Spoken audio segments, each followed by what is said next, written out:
Since its founding in 1749, Halifax has been the destination for many thousands of immigrants from Europe. From 1956 to 1969, over 325,000 Italian immigrants arrived in Canada. Many arrived at Pier 21, the ocean terminal just behind me. Today, it is Canada's National Museum of Immigration, celebrating the arrival of thousands of new Canadians. Many arrived in transatlantic passenger ships. Some, after a voyage by ship, would continue their journey by rail aboard a Canadian National Railways train, like this one, while others arrived by plane. Those who stayed in Halifax made a life for themselves and their families in this East Coast city. This video is based on conversations with 8 Italian-Canadian women who arrived in Halifax between 1960 and 1970. The topics range from their reasons for coming, the difficulties of learning a new language and finding work, to what life was like in the Nova Scotian capital at the time of their arrival.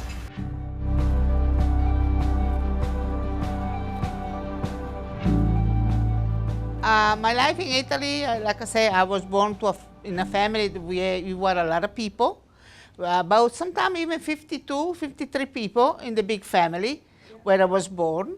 And then when I was just 2 years old, my father with his brothers and his father, we came to live in a village in the province of Udine, which is, the name is Prodolone. It's in the province of Udine at that time. So I was just 2 years old at that time when I came. And I lived there up to 19 years old, of my age. Because when I was just 19, I got married. And we came to Canada soon after. We went to school and, we went from October to June.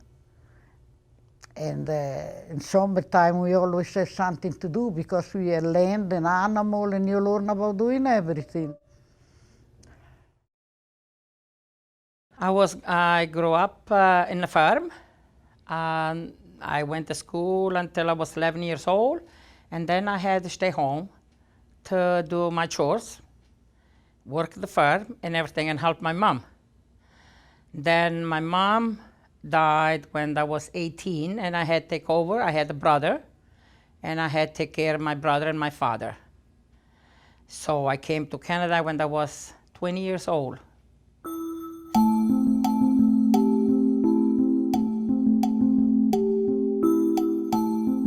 I left all my life in Italy. All my friends, all my hairdresser, do you know the kind of everyday life that you do in Rome? In Rome. After Lanfranco, you said, okay, yes, we can start again. After we closed the house, basically with all the furniture, we left everything in there. We came over here with 6 suitcases and 1 trunk, basically. And my father-in-law was looking after the house, going over there to see if everything was okay. The apartment was an apartment.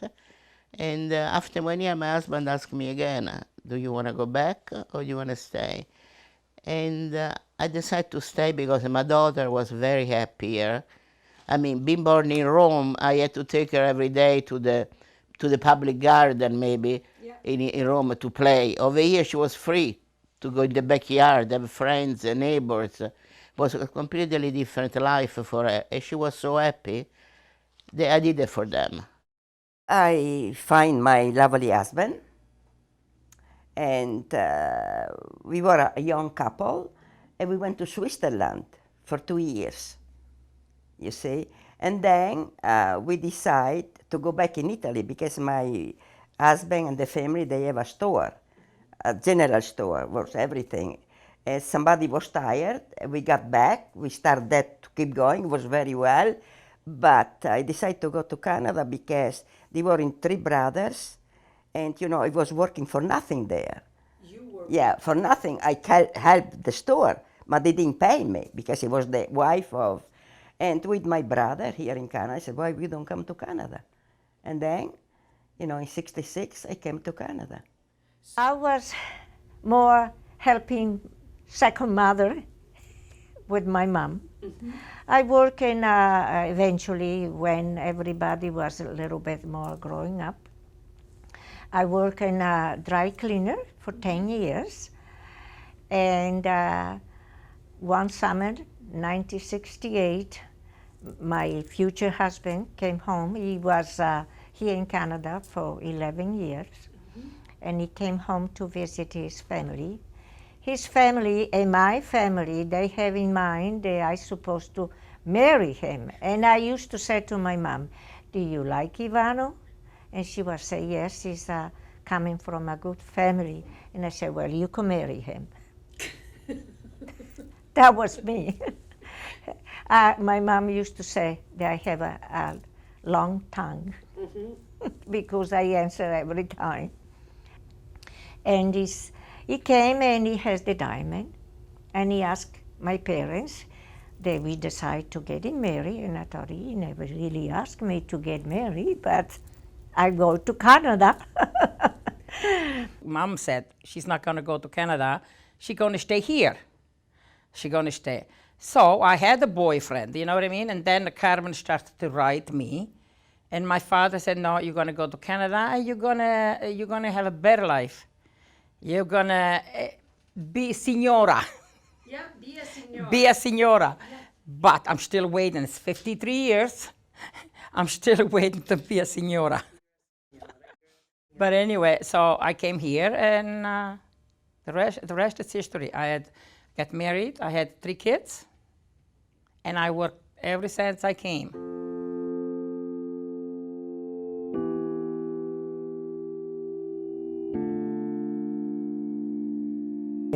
We went to Napoli and get the Olympia. It was a Greek boat. And I remember that they say, they were speaking parlavano in greco, and I remember the word parakalò. It means attention maybe, no? E insomma mi sono stata malata tutto il tempo perché mal di mare. Per tutti e quindi all 15 days you were seasick? Yeah. E mi ricordo che mangiavo quello che mi piaceva, i biscotti col tè. Mi ricordo. Soltanto biscotti con col il tè. E facevano sto mangiare che a me non piaceva tanto perché non ero abituata. By plane. We had to take the train to Rome. That we had a medical checkup in there with the stamp, the passport, and then we got on the plane to Paris to Montreal to Shearwater because the airport was not done yet. And so did you have to go by train from Montreal to Shearwater? No, fly. We fly flew. through, yeah. Were you, during your trip or before coming to Canada, were you very worried of coming? No? You were young, you didn't care? I was young, I said 2 years to go fast, so we just figured we left. And the other young girls, they were really optimistic, very happy. Yeah, well, they was much older than me, so they had traveled before. They was okay. Okay. When you came here, when you arrived, where did you arrive? We were in Shearwater. They pick us up. There was a couple who pick us up. They drive us to Halifax. And they put us in the garden, and in front of the townhouse there, and they said to us, wait here, we have business and we pick you up in 2 hours. The garden is what? It was... in front of the City Hall. City Hall? It's a little piazza. Yeah? Yeah. And they left you all they four of the young women there? Yes. So we was hungry and thirsty, so we tried to go and get some to drink. Yeah. We went in, we saw a tavern. So we thought, we could go in there and have a glass of water or no tea and things like that. But we got stopped from a guy and he said, no, you cannot go in. Nobody speak English. So we knew that no was no. So then we walked down Barrington Street and we find a 5 and 10 store. Yeah. And we went in, we sat down, we had a cup of tea and a banana and muffin because we had $5 each. Everybody had had $5. So that's what we had, and then we went back to the park and sit down and wait for them to come and take us Who up. were the two people that One was the manager at the factory and the secretary. We came with a boat from the Queen Anna Maria. Actually a cruise ship. It was a Greek ship, but was a cruise ship coming from New York. It was coming around. It was picking up also some passenger in Naples. And that's why we came with the boat. Was 9 days in the water, of course. Was not bad. For us, was not bad. Was a bit rough at times. You could hear the boat also doing all kind of noise, thinking that it was breaking up and down sometime, I thought, but I guess it didn't happen. But was good, was good. Our trip was good, but other people much more sick than us because it was a boat, small boat, and the water sometimes was really rough. But no, it was a good trip overall. It was a good trip, yeah. We arrived here in Halifax in Pier 21. I remember it was dark, snowing, and we were coming in the port, and I said to my husband, Alec, at that time, Alessio, my goodness, where are we going? You know, I see these little houses in here, little houses in there, and a little bit of a light. I said, I think we are going at the end of the world in here.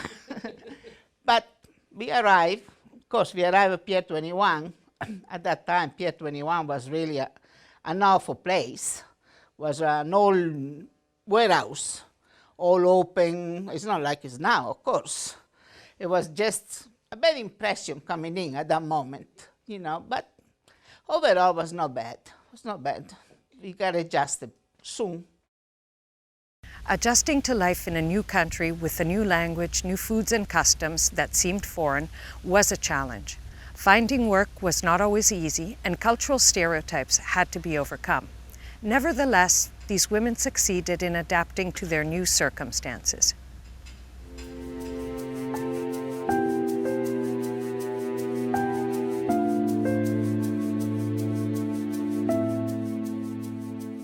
Different. You know, where I come from, there was a mountain. And here, what? And here, well, you know, everything was different. It's hard to explain,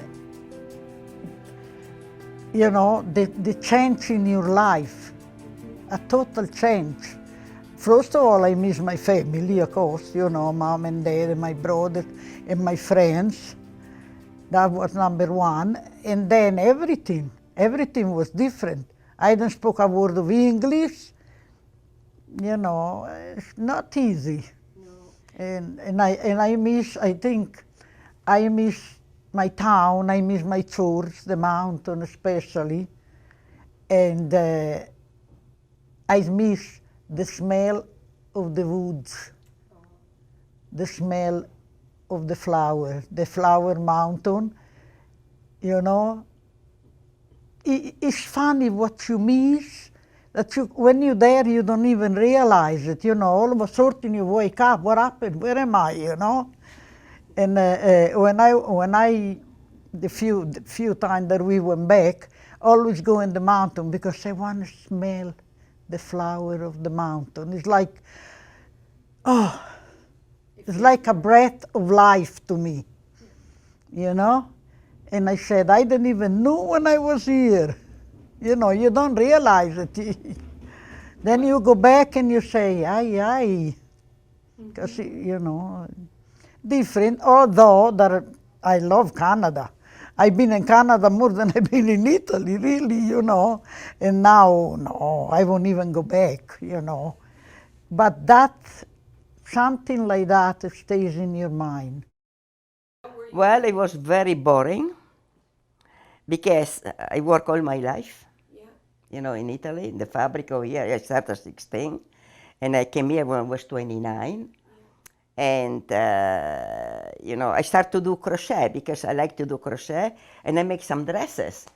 But, you know, to do crochet takes a lot of time, and actually, I was not happy at all to be here because I didn't have a job.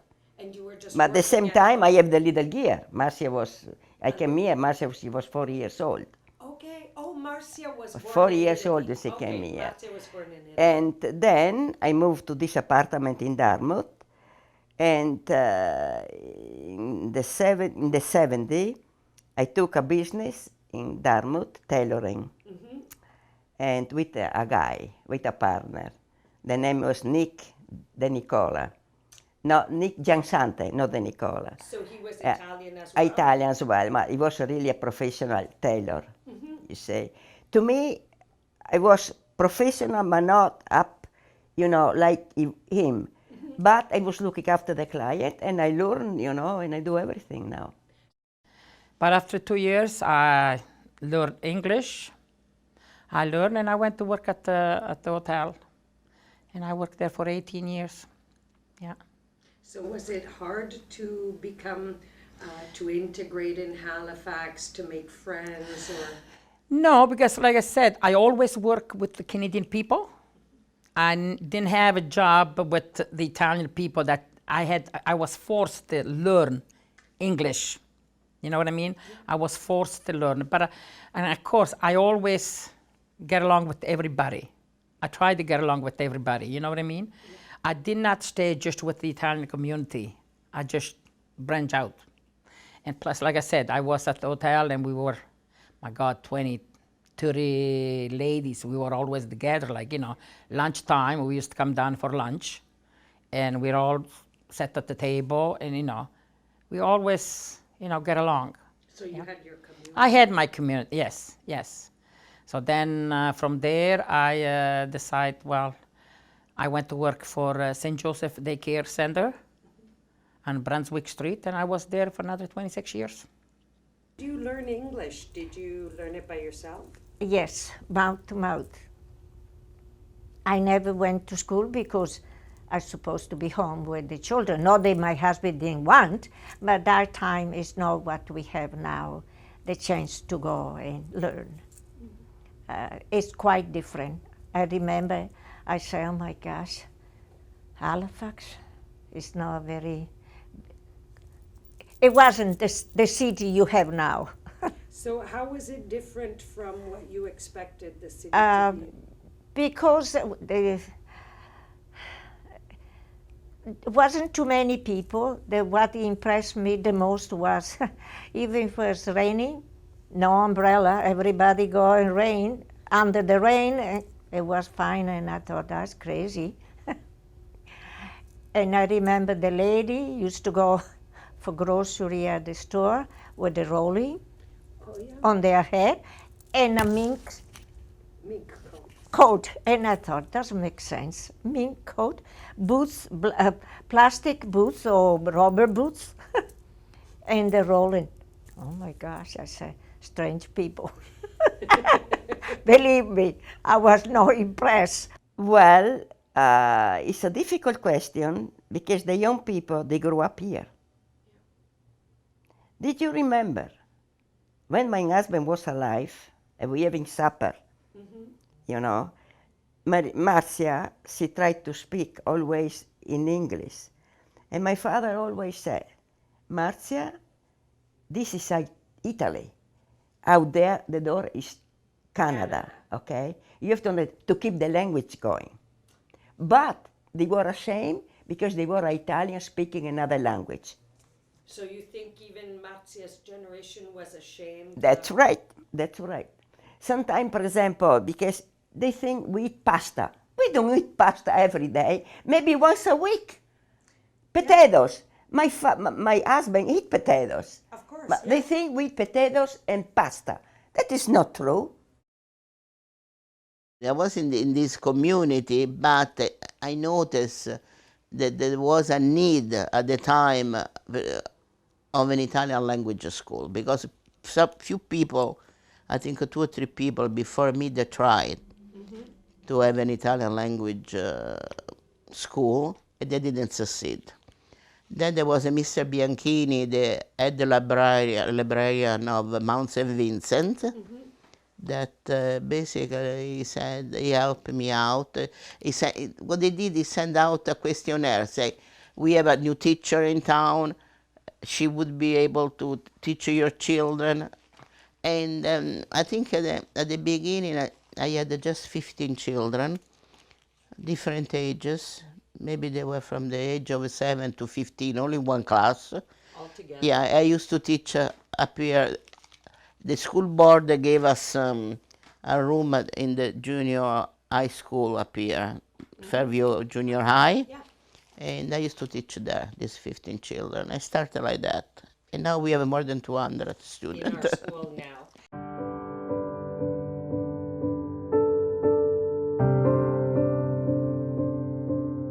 And more opportunities here. I had more opportunities here because, like I said, we were living in a farm, so we didn't have a chance to get a job unless you moved into town or in the city. So I didn't have a chance to go to school over there either. So I had more chance here. So I have, like my brother, when he came, well, he went to, I don't know what grade he had in Italy. So he came here and he went to school here. He went to university for 15 years. So, and he became a psychologist. So in Italy, he wouldn't have had that same opportunity. Yeah, because first of all, we didn't have the money to pay. And plus, you know, there's no chance. Yeah, if you're not figlio di papà, you're not going to go anywhere. And what do you think was your biggest challenges when you came here as an immigrant woman? What were the hardest things to do? To learn the language and Yeah. get accepted and get going. And what about the food? I've heard that people, it was... Well, the food was the hard part, more than the language in some time. Yes, yeah. And when you were in Stellarton, Yes. Did you just get used to Canadian food? And Well, we was lucky in one way because we live with the family, with this Italian family.